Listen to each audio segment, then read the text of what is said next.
Syederulun sambangi Masjid Baitur Rahman Aceh, Krisdayanti tak segan duduk lesehan di halaman masjid. Penampilan Krisdayanti dengan gamis dan hijab saat berkunjung ke Masjid Baitur Rahman Aceh juga banjir pujian. Dengan gaya anggunnya seperti biasa, Krisdayanti langsung menjadi sorotan.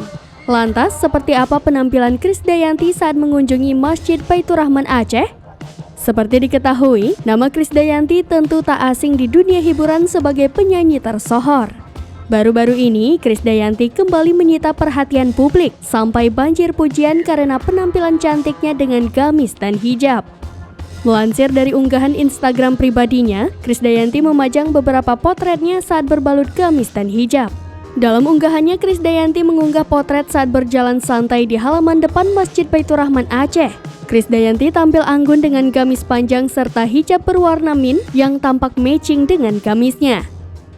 Senyum manis Krisdayanti semakin memberi aura positif kepada sang diva. Lalu, dalam unggahan lain, terlihat Krisdayanti duduk lesehan di halaman Masjid Baitur Rahman Aceh. Meski Krisdayanti adalah artis sekaligus anggota DPR RI, ia tak gengsi untuk duduk lesehan di halaman depan masjid bersama kedua temannya. Krisdayanti merasa senang bisa berkunjung ke Aceh, khususnya mengunjungi Masjid Baitur Rahman Aceh.